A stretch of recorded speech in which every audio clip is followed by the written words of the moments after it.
Hey, welcome back to the channel. So you haven't heard, Sony put dynamic active stabilization in the A7C2 and the A7CR. And that's where I'm testing today. I'm currently in active stabilization.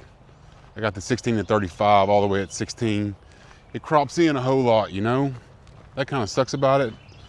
But man, you can save a lot of footage using the dynamic active. I find it's pretty good. Like I've said before, if you keep your camera kind of pointed in the one direction, you start moving around, erratic motion like this, it kind of falls apart. But if you just kind of keep it steady and straight, it looks okay.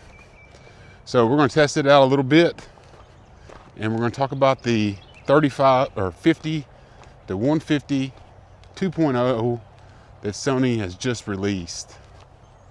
We're going to talk about that lens just a little bit.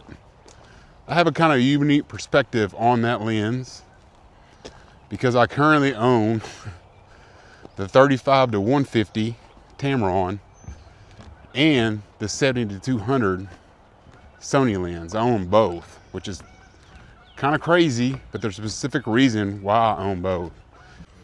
So what we're going to do to test out the stabilization is I'm going to have the camera facing towards me. I'm going to walk up there, about 10 or 15 yards, see what that looks like facing me. Then I'm going to turn the camera around, point it straight ahead, and walk back 10 or 15 yards.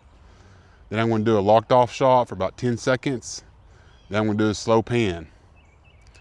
And I think that's the best way to kind of test the stabilization of these cameras. So here we go.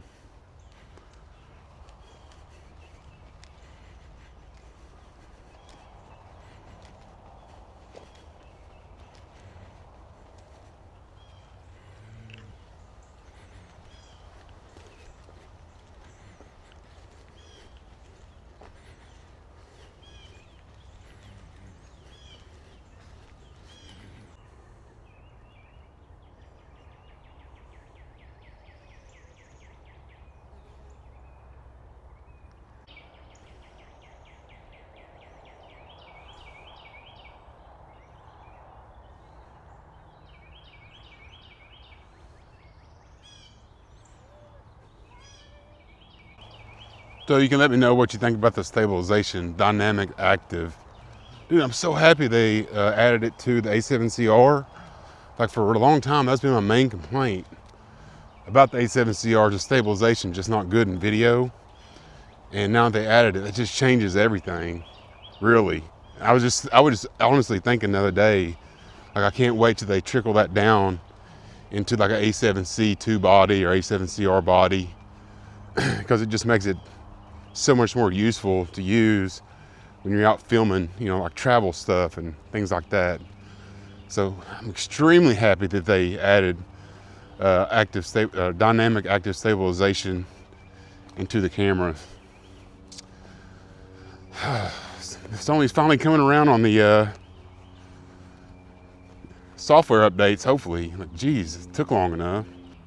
Even the A7S III finally got an update for LUT support. Now if they just get on the A7R5, we'd be in business, but I don't know if that's ever going to happen. Two women and just walked by and they had a stroller with a kid in it out here in basically pasture. Kind of odd, but you never know what you're going to find out here. It's a beautiful morning, finally in Oklahoma. So we're going to talk a little bit about the 50 to 150 f2.0. So first of all, we can talk about the price on the thing. Like it's almost $4,000, which is crazy expensive, but does that really surprise me? No, everything's expensive these days, no matter what you get.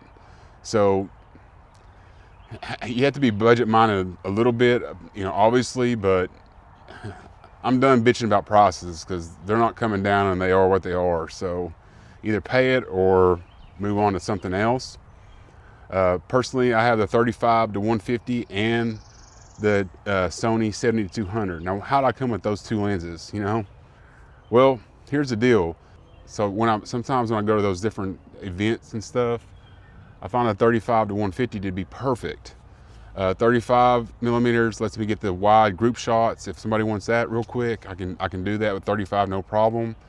and then you know, if I want to take individual like portraits and selfie shots, the 150 lets me get really good compression, blurry background, all that stuff. So that lens is super valuable for those type of scenarios. Where I didn't find the 35 to 150 to be adequate enough is in sports shooting, and some sports shooting. Like 150 is just not enough reach to shoot football with, even in an APS-C mode, because in APS-C mode you're getting like 225. That's just sometimes not enough, you know? And I needed the extra reach. Between 50 and 200, that doesn't sound like a lot, but it really is.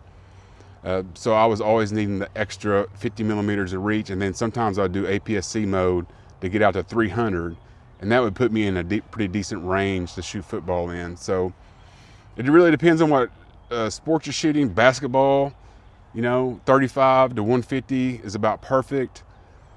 I wouldn't need the 7200 for basketball, but however, if you're using a 50 to 150, if you're up underneath the basket and the action's right up underneath the, you know, real close to the basket, you're going to miss a lot of shots because I don't think it's going to be wide enough. So really a awesome looking lens, a massive, expensive lens. A lot of people are raving about it, rightly so. I mean, 2.0 is going to be great. It's going to bring those ISO levels down.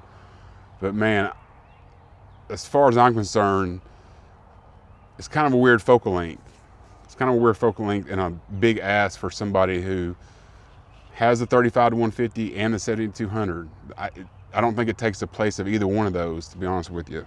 I'm sure a lot of people will find a great use case for it, but for me, maybe not so much. And then I've seen, you know, most everybody doing reviews on the lens like, well, this can take the place of a 50 and a 85 and a 135 and so on and so forth. You know, prime lenses. When I'm using the 35 to 150, I always find myself wanting also to carry those primes. I always want to carry my 50 1.4, and I always want to carry my 85 1.4, even though I have those focal lengths in that zoom range. I'm still wanting to carry those primes. So it doesn't really save anything in the end because my photographer brain wants to shoot with a prime. So, and I forgot to mention that with a 35 to 150, you're capped out at like 15 frames per second, which is enough, but it kind of sucks if you're, you know, have a super high fast camera that you can't use any frame rates higher than that. 50 to 150, you're going to be able to maximize your camera's potential with the speed. Also, the autofocus looks super fast and sharp and just everything you would expect in a premium Sony lens. Another thing about the 50 to 150 is that it doesn't have image stabilization in it, which kind of sucks, you know, because if you're just doing photos, it's not going to make that much difference. But if you're out like at a football game doing photos and videos, you're going to want stabilization in your lens, especially if you're way out there at 150 or 200. The stabilization in the 70 to 200 is excellent. And even when you get out there to 200 millimeters, it keeps the frame pretty steady. And obviously I don't have an extra four grand laying around for something that I might not be in love with. But it's a new thing. It's nice and shiny. You know how it is. Just my quick take on it. Let me know what you think. Let me know what you think about the stabilization in the A7CR. It's great. I'm so happy they added it. Super pumped up. Anyway, thanks for watching, and we'll see you on the next one.